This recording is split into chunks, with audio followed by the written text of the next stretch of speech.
Hey everyone, welcome back.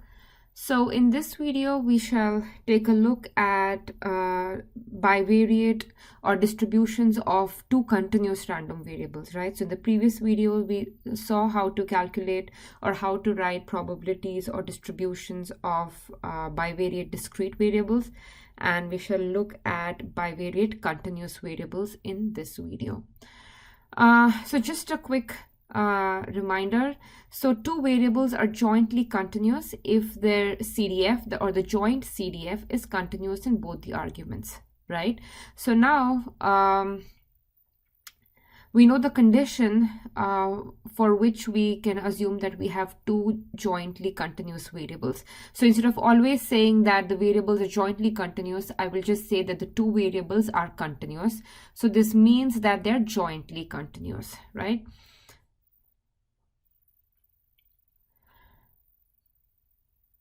So if you remember in the univariate case, right, we had the CDF of a continuous variable, and if that CDF was differentiable, we called its derivative as the density, right? So density was nothing but the derivative of the CDF.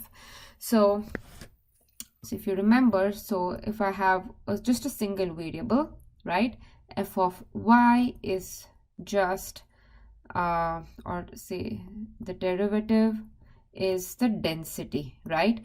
And this also basically gives you that if you have, so it also gives you this relation, right? So I can say that f of y is the integral of the density from minus infinity to y, right? So we had both of these formulations, right? So the derivative of the CDF is the density, and if you take the density and you integrate it, you get the CDF. So we'll use this formulation, right, to define the density of a bivariate random variables, right? So what does this say? So it says that y1 and y2 are jointly continuous, and this is their joint CDF. If there exists a function f such that this condition is satisfied, right? So the CDF is the integral. So now you have double integrals because you have two variables, and we have two arguments, y1 and y2. So you're integrating up to y1 and y2. So you're integrating the density. So the first argument will go, so I haven't written it, but this is basically t1 is equal to minus infinity to y1, and t2 is minus infinity to y2, right? So you can see that instead of looking at the derivatives of the CDF, I'm using this integration or this particular formulation to define the density, right?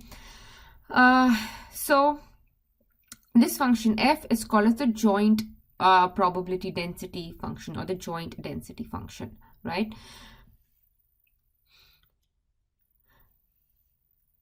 So this density function will again follow some properties similar to those that we have studied for the single variables. So for example, this density will be greater than or equal to 0 for all y1 and y2. So you have to make sure that you account for both the variables here. And now if you integrate this over both y1 and y2, so a double integral here, this integral will be equal to 1. So let's take a look at some examples. So this is a function given to you, and the question is to verify that this is a joint PDF, right? So it's easy to verify that this is non-negative. So let's see if this integral over, so the double integral, right? Because I have two variables here. So we want to verify if the double integral is equal to 1. And if that is true, then it will be a joint density function. So let's see. So I want to integrate over both the variables. So say I integrate, so x goes from 0 to 1, y goes from 0 to 1, and this is the density. So it doesn't matter. You can first integrate with respect to y, or integrate first with respect to x. It's not going to make a difference. So since I've written it this way, since I have x outside, y inside, you integrate the inner thing first. So first I'll integrate with respect to y. So so all the terms that I'm going to integrate first are inside this bracket. So the integral is fairly easy to do, right? So if you integrate this term, so you get y minus y squared. Integral of y is y squared by 2. Integral of y squared would be y cubed by 3. You plug in values of y to be 0 and 1, and you're left with 1 by 6. So that comes out here, and then you're integrating x basically, and you can see that this integrates to 1.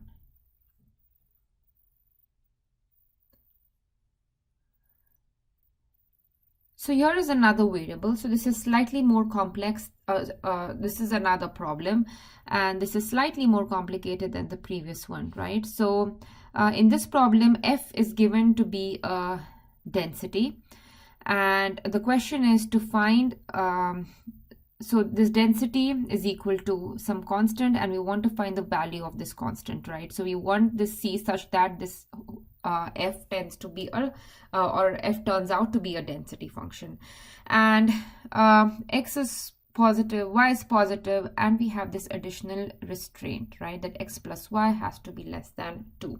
So when we integrate, we need to account for this. So this is the slight complication that we didn't have in the previous problem. So to find c, right, and since this f is supposed to be a density, we know that this double integral is equal to 1, right? So now, so x is greater than 0, y is greater than 0. So x is going to be from 0 to 2. And now, since x is 0 to 2, we have to make sure that x plus y is less than 2, right? So so if you put y on x on the other side, you get y is equal to 2 minus x, right? So x is 0 to 2, y is 0 to 2 minus x, so that this is satisfied. So first you integrate and then c dy by dx. C is a constant, you can pull it outside. So first you integrate this term with respect to y, right? So so that's going to be y, and the limits here is 0 and 2 minus x, and you have that here. You plug in, you get 2 minus x, and then you integrate with respect to x, right? So first we integrated with respect to y, then you integrate with respect to x, and basically you simplify it, and you get c is equal to half.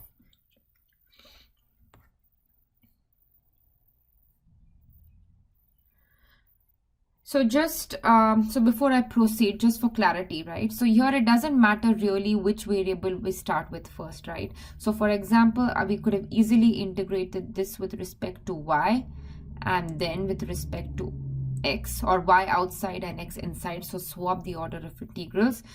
We only need to keep in mind that this condition here is still satisfied. So y will now go from 0 to 2, and x will now go from 0 to 2 minus y instead. So first I would now integrate this with respect to x, right? So first I would simplify this, and then I would integrate with respect to y. So you can try solving it this way and make sure that you get the same answer.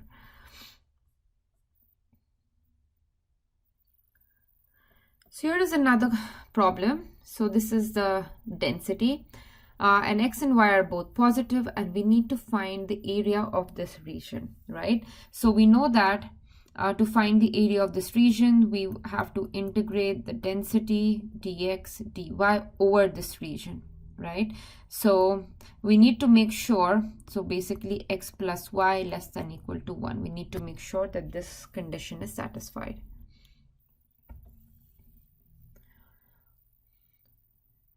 Okay, so first I integrate, or outside I have integral with respect to x. So if x goes from, so remember x plus y is equal to 1, and both of them are positive, right?